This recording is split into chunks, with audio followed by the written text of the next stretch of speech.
Jennifer Loud merupakan wanita jadi-jadian asal Filipina. Sebelum memutuskan untuk menjadi wanita jadi-jadian, nama asli dia bernama Jeffrey Loud. Dia kelahiran pada 4 November 1987. Loud merupakan anak bungsu dari 3 bersaudara. Dia tumbuh dan besar dari keluarga yang cukup sederhana di kawasan daerah terpencil di Tacloban City, Leyte, Filipina. Sejak kecil Jennifer dikenal sebagai sosok yang ceria, penuh kasih sayang dan gak pernah memiliki masalah dengan siapapun. Di mata teman-temannya, Jennifer ini memiliki kepribadian yang gak egois dan gak mementingkan diri sendiri. Dia selalu berusaha agar bisa membantu orang lain. Pada tahun 2005, Jennifer pindah ke Olongapo City untuk tinggal bersama kedua kakaknya. Sedari dulu, dia memiliki impian menjadi pramugari, sehingga dia memutuskan untuk belajar di AIE College di Olongapo City, Filipina. Di sana dia mengambil jurusan hotel dan restoran. Karena aturan hidup di Filipina itu bisa dibilang bebas, Loud diizinkan untuk memakai seragam perempuan sesuai identitasnya sebagai wanita jadi-jadian. Sambil menuntut ilmu menjadi pramugari, Jennifer bekerja di salon kecantikan agar bisa lebih menguasai soal penampilan dirinya. Dari hasil pendapatannya, dia menyisihkan uang untuk keluarganya. Sebagai tulang punggung keluarga, dia rutin mengirim uang kepada ibunya di kampung halamannya. Selama kuliah di AIE College, dia bertemu dengan seorang pria asal Jerman bernama Mark Susselberg. Mark saat itu mahasiswa jurusan akuntansi. Dari awal bertemu itu, mereka mulai menyukai satu sama lain. Selama di kampus, mereka akhirnya memutuskan untuk berpacaran. Gak terasa kisah cinta mereka berlanjut hingga ke beberapa tahun kemudian. Pada Desember 2012, akhirnya Mark melamar Jennifer untuk menjadi pasangan hidupnya. Mereka berencana mau menikah dan bulan madu di Eropa. Namun sayangnya, rencananya terhambat karena visa Loud ditolak beberapa kali. Karena hal itu, Mark dan Jennifer gak patah semangat. Mereka terus berusaha pengajuan visa meskipun udah gagal beberapa kali. Karena pusing dengan urusan visa, Jennifer mulai kecewa dan sering mondar-mandir ke bar untuk menghilangkan rasa penatnya. Berawal dari situ, dia mulai ketagihan hidup di bar karena bertemu dan berkenalan dengan banyak orang asing. Karena penampilan Jennifer itu bisa dibilang ya perfect banget lah sebagai cewek tulen, sehingga banyak para turis yang mulai mendekatinya. Jennifer menjalin banyak hubungan spesial dengan para turis. Udah ribuan turis Jennifer cicipi dari mulai Asia hingga Afrika, dari yang kecil bengkok hingga besar berotot. Ya kira-kira begitulah gambaran cowok-cowok yang pernah deket sama Jennifer. Gak terasa hubungan tanpa status ini udah dijalani selama beberapa tahun. Hingga saat kejadian naas itu tiba, pada tanggal 11 Oktober 2014, Jennifer sedang menikmati malam bersama dengan temannya di bar disco Ambience di Olongapo City, Filipina. Di sana dia berkenalan dengan seorang pria asal Amerika Serikat berusia 19 tahun bernama Lance Corporal Joseph Scott Pemberton. Setelah bincang-bincang, Jennifer baru tahu kalau Pemberton adalah seorang marinir Amerika Serikat. Kebetulan dia bersama dengan teman marinirnya sedang ditugaskan di Filipina untuk mengikuti latihan wajib militer di Filipina. Dalam kondisi mabuk berat, Pemberton masih bisa menunjukkan sisi ramahnya kepada Jennifer dan temannya. Awalnya dia mengira Jennifer adalah wanita asli. Setelah berbincang, Jennifer dan Pemberton sepakat untuk meninggalkan bar sekitar pukul 10 malam. Mereka pergi ke Calzone Lodge, sebuah motel di dekat bar. Awalnya teman Jennifer ikut menemani Jennifer dan Pemberton. Namun karena udah mendapatkan teman kencan, akhirnya dia meninggalkan mereka sendiri di kamar yang berbeda. Di kamar motel, Jennifer dan Pemberton mulai pemanasan untuk melakukan hubungan kuda lumping. Pemberton meminta Jennifer untuk melakukan hubungan minta dari belakang. Namun situasi berubah ketika Pemberton dalam kondisi setengah sadar melihat ada belalai Jennifer menggantung saat posisi kuda-kudaan. Seketika Pemberton mengamuk sejadi-jadinya karena merasa udah ditipu. Dia langsung mendorong Jennifer yang dalam posisi kuda-kudaan hingga terjatuh dari tempat tidur. Karena gak terima dengan perlakuan itu, Jennifer membalasnya dengan menampar Pemberton.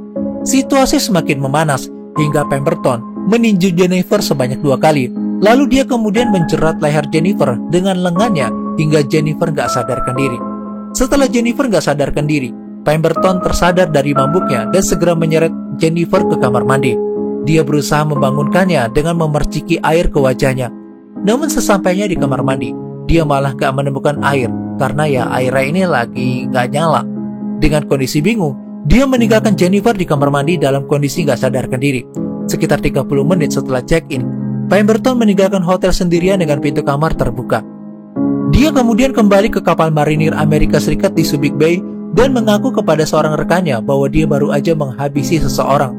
Sekitar pukul 23.45 waktu setempat, seorang petugas motel mulai membersihkan setiap kamar-kamar pelanggan. Ketika memasuki kamar check-in Jennifer, petugas motel yang menemukan Jennifer dalam keadaan terbaring di toilet dan gak bernyawa.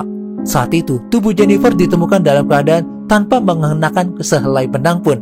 Sebagian tertutup dari pinggang ke bawah, dengan leher menghitam akibat jeratan dan kepalanya berada di dalam mangkuk toilet. Petugas motel itu panik dan segera meminta bantuan pihak motel untuk menghubungi ke polisi setempat. Setelah menerima laporan, polisi langsung datang ke lokasi TKP. Saat diperiksa di kamar itu, pihak berwajib menemukan tubuh Jennifer di dalam kamar mandi. Tubuh Jennifer dibawa ke pusat medis wilayah Regional Medical Center di Olongapo City, Filipina untuk diotopsi. Setelah diotopsi, pihak berwajib baru mengetahui penyebab kementongan Jennifer karena kehabisan napas. Selain itu, pihak kepolisian juga menemukan ada 3 balon yang berserakan di kamar korban. Saat ditelusuri, salah satu dari 3 balon itu ditemukan adanya sidik jari dari seorang pria. Ketika dicek, ternyata pemilik sidik jari itu adalah Pemberton, salah satu marinir Amerika Serikat. Pihak kepolisian Filipina meminta kerjasama dengan pihak Angkatan Laut AS untuk menangkap pelaku. Gak perlu waktu lama, Pemberton akhirnya berhasil ditahan oleh Angkatan Laut AS pertama di kapalnya, dan kemudian dia dibawa ke dalam Camp Aguinaldo, markas besar Angkatan Bersenjata Filipina yang terletak di Quezon City, Metro Manila. Pada tanggal 15 Desember 2014, kantor Jaksa Kota Olongapo dari Departemen Kehakiman Filipina menemukan cukup bukti untuk mendakwa Pemberton dengan tuduhan penghabisan nyawa. Hari itu juga, dia didakwa dengan tuduhan penghabisan nyawa di depan Pengadilan Regional Kota Olongapo. Jaksa menuduh Pemberton udah melakukan tindakan yang mengerikan itu karena adanya pengkhianatan, kengerian, dan penyalahgunaan kekuatan superior. Pemberton dianggap memanfaatkan posisinya sebagai marinir Amerika Serikat untuk menindas korban. Pemberton gak terima atas pernyataan itu, lalu dia mengajukan banding atas keputusan jaksa kepada Sekretaris Kehakiman. Akan tetapi, banding itu ditolak. Dan pada tanggal 23 Februari 2015, Pemberton dibawa ke pengadilan di Olongapo, dan pengadilan memasukkan pembelaan gak bersalah atas namanya. Sidang persidangan dimulai pada tanggal 27 Februari 2015. Persidangan penghabisan nyawa ini baru dimulai pada tanggal 16 Maret. Di bawah VFA, pengadilan lokal memiliki waktu 1 tahun untuk menyelesaikan proses hukum. Pada tanggal 25 Agustus 2015, Pemberton memberikan kesaksian di pengadilan. Dia mengakui telah mencerat dan menghabisi Jennifer, akan tetapi mengklaim bahwa dia bertindak dalam pembelaan diri setelah mengetahui bahwa pasangannya itu ternyata adalah seorang bounty. Pemberton menggunakan pembelaan ini karena panic defense, atau kalian tahu sendiri lah sebuah strategi pembelaan di beberapa pengadilan Amerika yang kini ingin dilarang oleh organisasi pelangi di Amerika Serikat dan negara-negara lain. Mereka yang menggunakan pembelaan ini biasanya mengklaim bahwa mereka mengalami gangguan psikopat yang dipicu oleh rasa jijik terhadap kedekatan para bounty ini. Namun pembelaan semacam ini nggak ada dalam hukum pidana Filipina. Pemberton mengatakan bahwa dia dan Jennifer bertengkar setelah dihisap itu pisangnya, karena Jennifer nggak memiliki organ cewek. Dia mengaku marah karena merasa telah ditipu dan takut akan diperkaos oleh laki-laki. Pemberton mengatakan bahwa Jennifer menamparnya dan menyebabkan dia merespons dalam pembelaan diri. Ibu Jennifer, Julita, marah mendengar kesaksian Pemberton. Dia pembohong. Kenapa dia harus menjerat anak saya jika dia hanya menamparnya, kata Julita. Jika dia meninggalkan Jennifer nggak sadarkan diri di kamar mandi, kenapa dia nggak meminta bantuan dari bellboy di hotel itu? Pada tanggal 1 Desember 2015, Pengadilan Regional Olongapo menyatakan Pemberton bersalah atas tuduhan yang lebih ringan, yaitu penghabisan nyawa nggak berencana. Bukan penghabisan nyawa berencana, dan pengadilan menyatakan bahwa fakta Jennifer nggak mengungkapkan identitas gendernya ini dianggap sebagai keadaan yang meringankan. Dan Pemberton dikatakan telah bertindak karena kebingungan, dan Pemberton dijatuhi hukuman 6 hingga 12 tahun penjara di bawah kendali pemerintah Filipina. Pada tanggal 29 Maret 2016, Pengadilan Regional Olongapo, Filipina, cabang 74 mengurangi hukuman maksimum Pemberton dari 12 tahun menjadi 10 tahun. Selain hukuman penjara, Pemberton juga diperintahkan untuk membayar denda kepada keluarga Jennifer sebesar lebih dari 4,5 juta peso Filipina.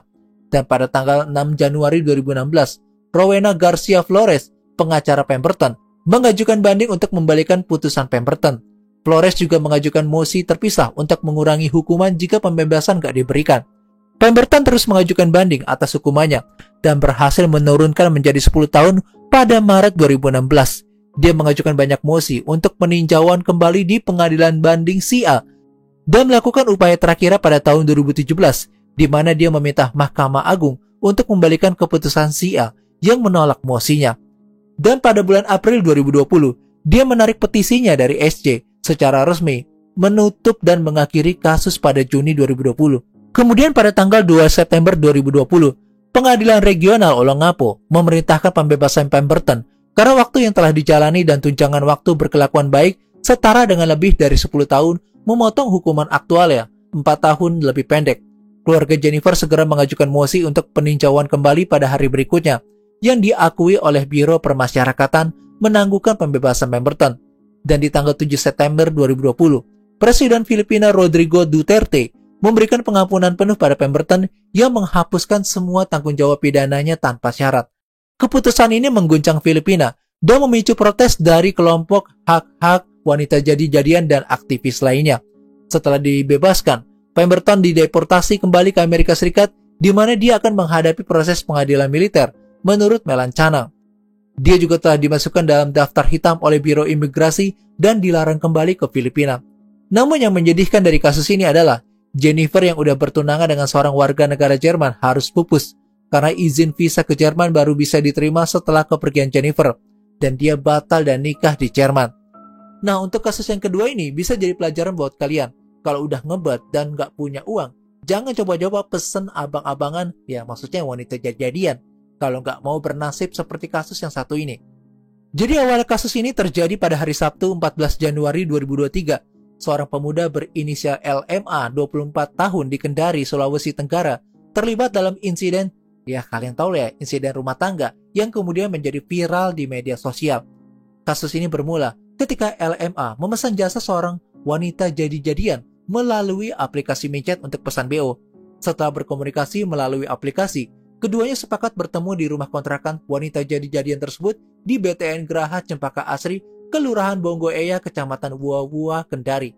Setibanya di lokasi, LMA masuk ke kamar wanita tersebut. Namun sebelum layanan dimulai, wanita jadi-jadian itu meminta pembayaran terlebih dahulu.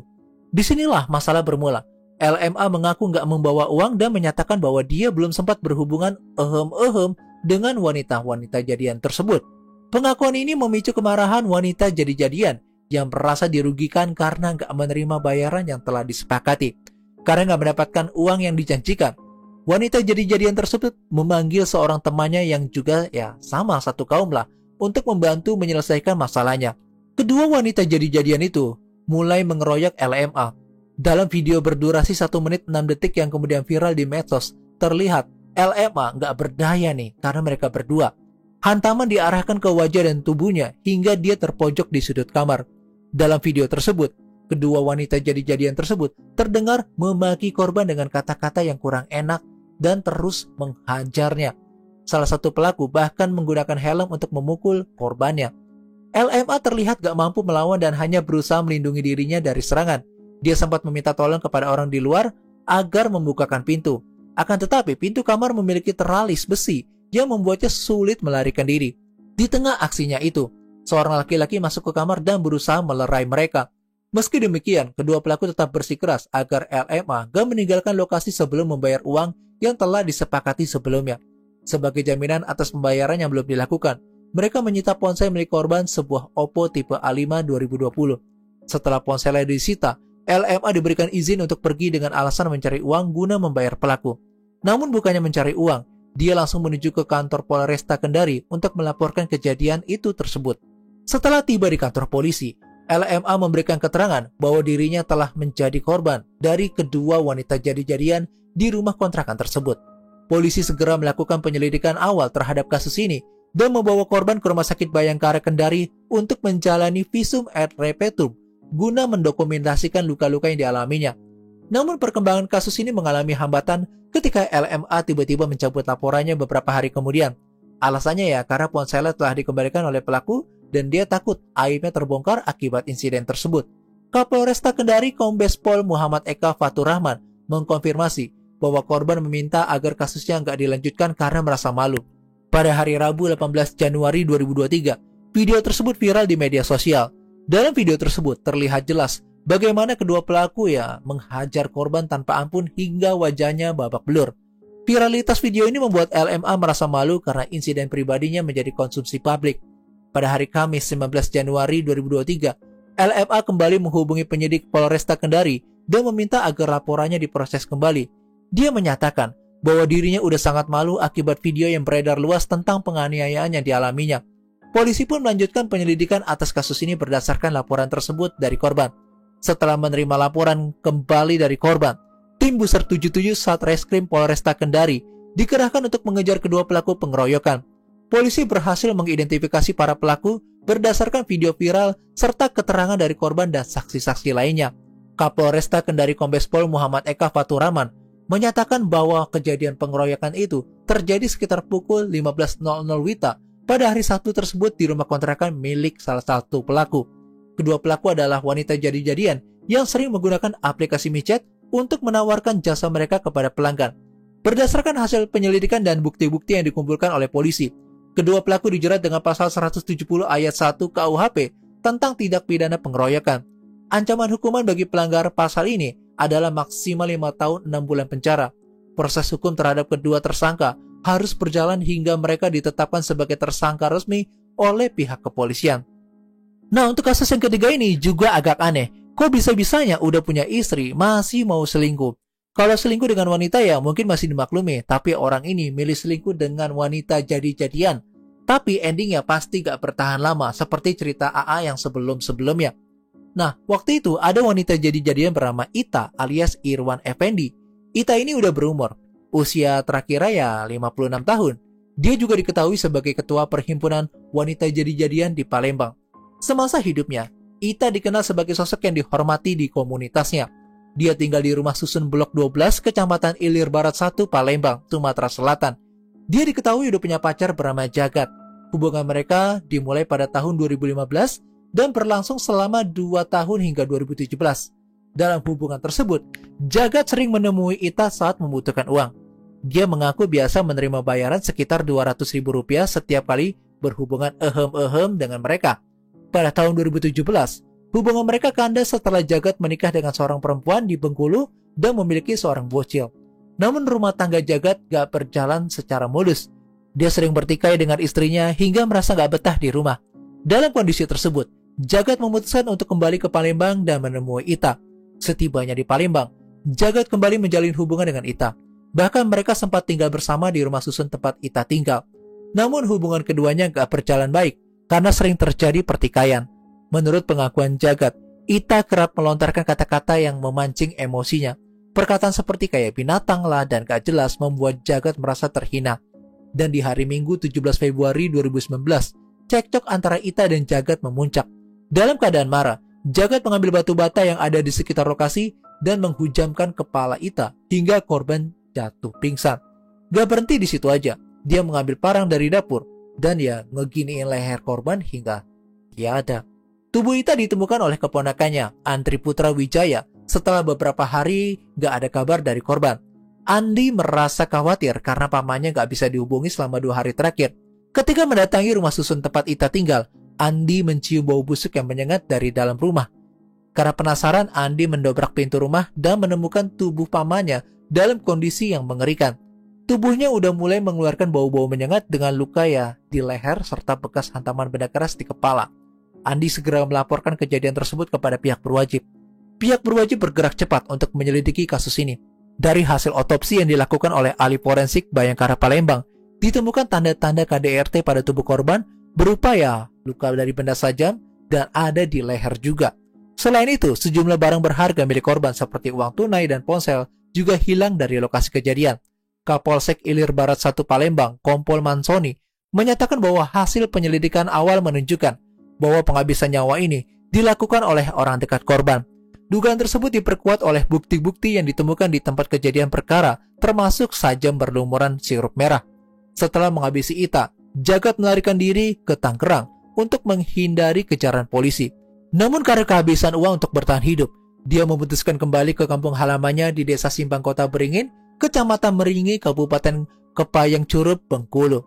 Gak lama kemudian, dia berpindah lagi ke Lubuk Linggau dan tinggal di sebuah rumah kontrakan.